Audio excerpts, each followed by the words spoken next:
Tudo bem, meus amigos? Voltamos com a morfologia verbal e agora um capítulo muito importante para a sua formação. O estudante precisa ter formação. Ou seja, se você deixar tudo isso que nós vamos estudar solto por aí, não funciona. Nós precisamos organizar. E a hora em que o sentido dos tempos estiver fazendo sentido aí, muita coisa boa do que vimos começa a produzir o encaixe.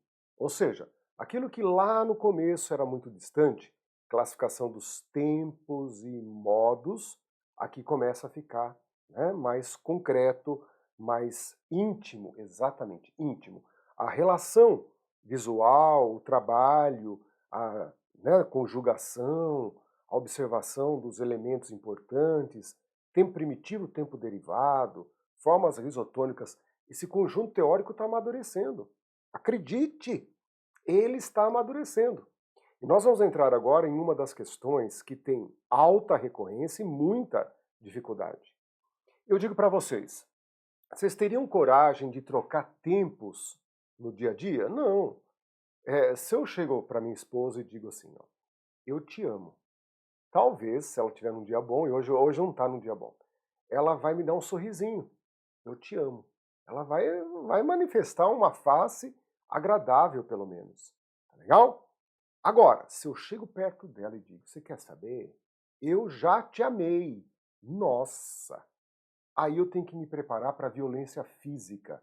É chute, é murro, é beliscão, é arranhão, é empurrão. Tudo que ela puder usar, ela vai usar contra mim.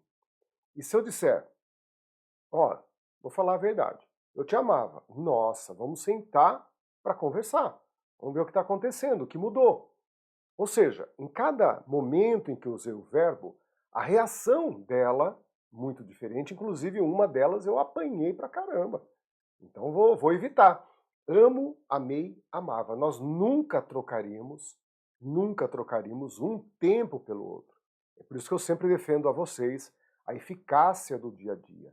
No dia a dia nós nos comunicamos, utilizamos os tempos com adequação. Isso é muito bacana você entender. Nós não ficamos trocando um pelo outro, dizendo, não era isso que eu queria dizer. Não, há uma eficácia na escolha do tempo verbal. Mas, se uma banca disser qual é o tempo, ferrou. O que esse tempo significa, ferrou. Vocês já viram o tripé que ocorre nas provas. A irregularidade, é óbvio, o sentido dos tempos e a classificação dos tempos. Está aí o conjunto que você tem que estar cozinhando, convivendo, tornando esse conteúdo domiciliar, algo do nosso dia a dia. Faltou energia, você vai tateando e acha, por exemplo, uma vela para acender na falta de energia. Tá legal? É aquilo que é íntimo, você vai com os olhos fechados, você chega lá.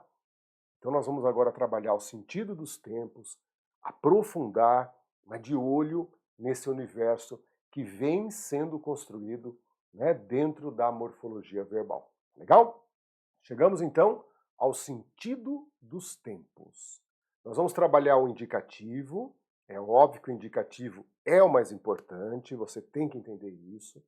O subjuntivo é decorrência de outras construções antecedentes.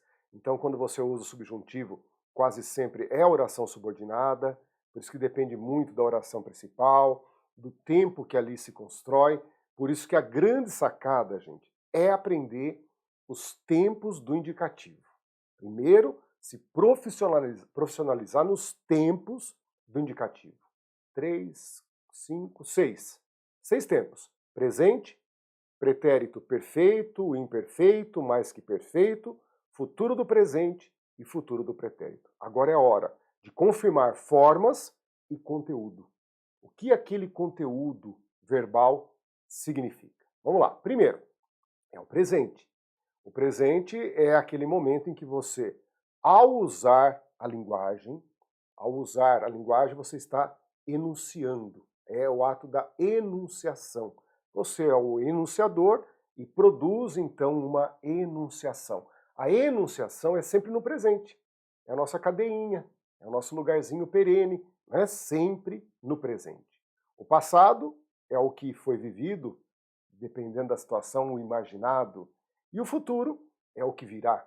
São os projetos, são os sonhos, são as expectativas, as esperanças. Notem que nós temos então o presente como a única referência absoluta. E mesmo assim o presente escoa, né, permanentemente. E essa relação passado, presente e futuro não é a realidade propriamente dita. Não é o que a gente chama de realidade.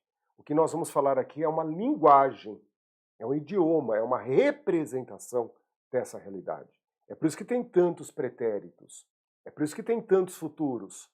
Tá legal? É por isso que tem modo convicto, modo duvidoso, é por isso que você tem uma representação dessa realidade. E como nós estamos representando essa realidade, não deixe de perceber que o passado é muito importante. O passado é muito importante. Nós falamos futuro do pretérito, né? O futuro do pretérito está entre os pretéritos. Tem o pretérito imperfeito, perfeito, mais que perfeito, e o futuro do pretérito. Então o pretérito é um momento sofisticado. Tá legal? Ponto de partida sempre é o presente. O presente é a minha referência. Então quando eu uso o verbo no tempo presente do indicativo, o que ocorre? Então o primeiro uso é que aquilo que eu faço, a minha ação, ela vai se dar simultaneamente ao que eu falo. Há uma simultaneidade entre o ato e aquilo que eu digo. A pessoa esquece uma bolsa no carro. Na hora que ela está saindo, assim, esqueci a bolsa. O que eu digo? Fique tranquila, eu pego. Então é uma ação que eu faço no momento em que eu estou falando. Há uma simultaneidade entre o ato e o verbo, a ação que o verbo traz. E essa simultaneidade só ocorre no presente. Né? Essa coisa de fazer o que eu estou falando só ocorre no presente. Porque no pretérito já foi, de alguma forma já foi, e no futuro será. A simultaneidade só é possível no presente. Então, como o presente é o tempo, né, muito importante, porque é o momento em que nós estamos falando, ele é muito, muito importante. O que acontece? Começamos a dar vida a esse uso do presente. Tá legal? Então, além da simultaneidade entre o que você está falando e o ato que faz, a simultaneidade do momento do uso, falar assim, o presente é legal, hein, gente? O presente passa convicção, o presente dá vida. Olha que bacana. Então, por exemplo, se eu quero dizer para vocês que eu faço o ato de estudar de maneira contínua, inclusive no momento em que estou vivendo. Então eu consigo pegar o presente e esticar esse presente para um ato em que eu faço com certa recorrência. Ou seja, eu estudo língua portuguesa. Então você sabe que eu estarei estudando no presente, mas é um ato que eu realizo também. Olha que bacana, né? Eu começo a dar ao ato de estudar um ato contemporâneo, um ato do meu presente, do momento em que vivo ainda. Não é algo que eu estudei, não é algo que eu estudava, não é algo que eu estudar, é vivo aqui no presente, mas se estende a ações pretéritas. Olha que legal esse uso do presente, né? O presente ele é tão moeda forte que muitas vezes nós trocamos o presente colocando no lugar do futuro.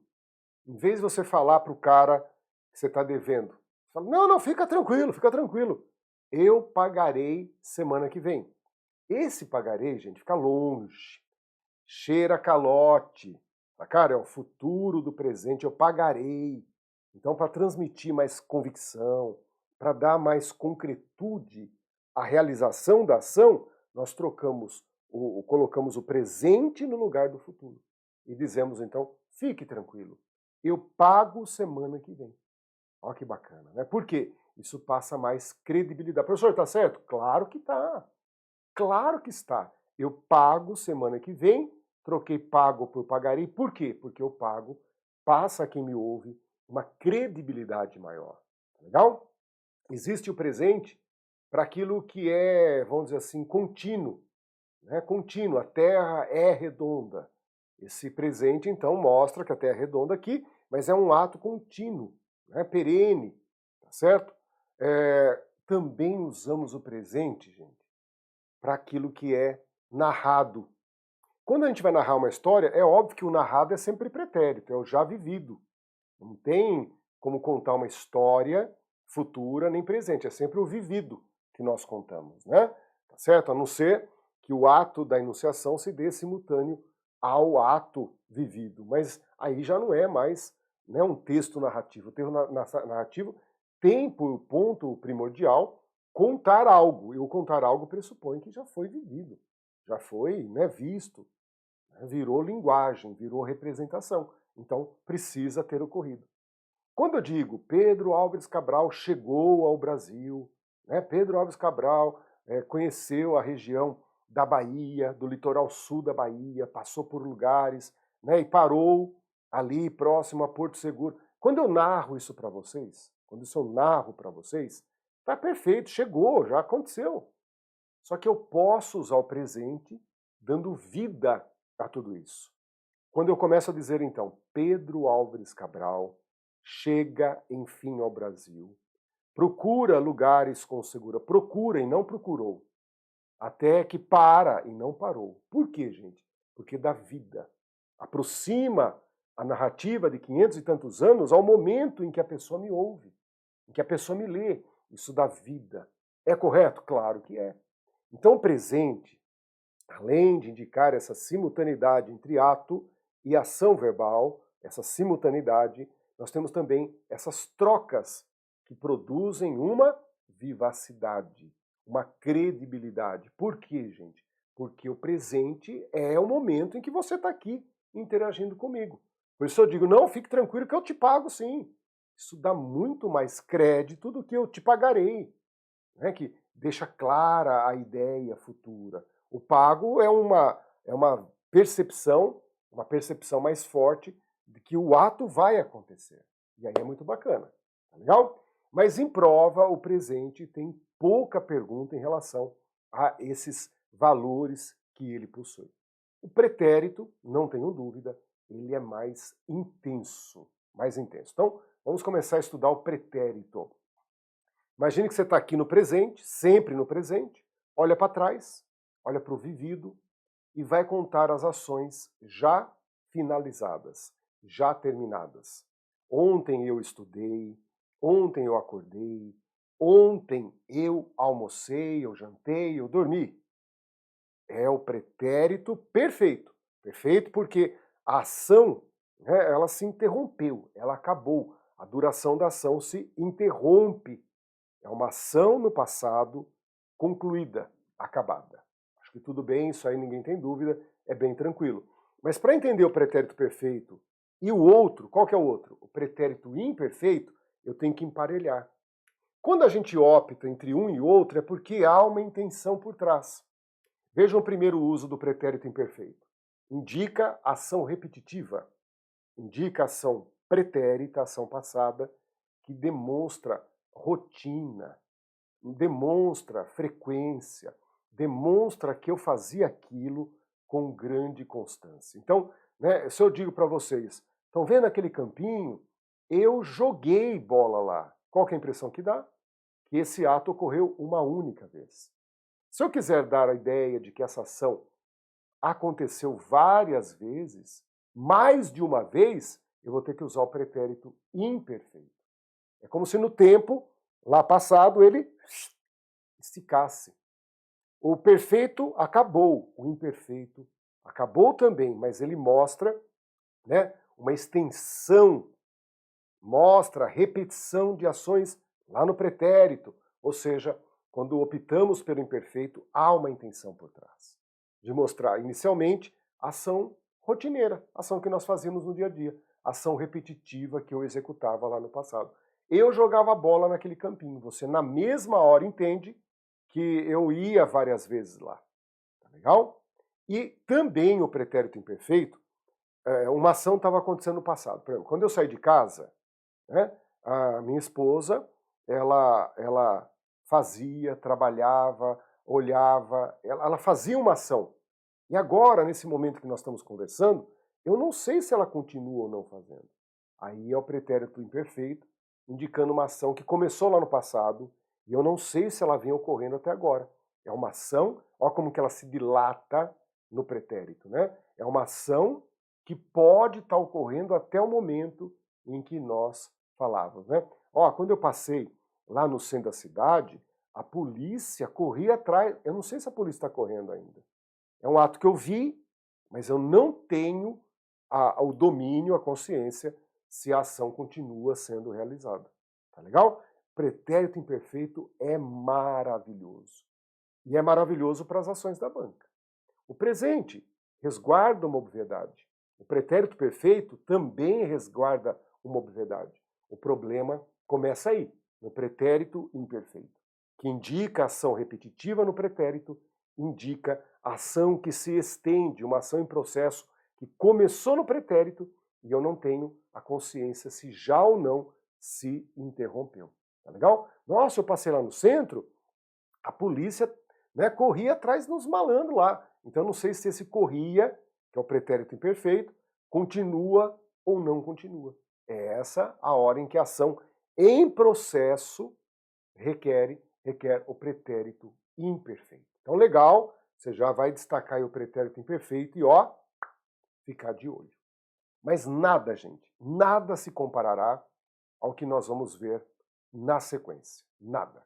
Nós vamos entrar agora em um outro que se chama pretérito mais que perfeito do indicativo. Se até o presente momento ele estava super discreto, agora ele ganha força. Nós vamos fazer então um estudo do pretérito mais que perfeito, dizendo assim, professor, esse é o cara, ou melhor, esse é o tempo. Se ele cai na prova, ele embrulha os candidatos para presente, engana todo mundo. Esse pretérito mais que perfeito é campeão. Tá bem? Então vamos passar de um bloco ao outro e agora sim, dê muita atenção porque ele é o mais importante entre os sentidos do tempo. Pretérito mais que perfeito. Nós vamos entender o porquê na sequência. Até lá!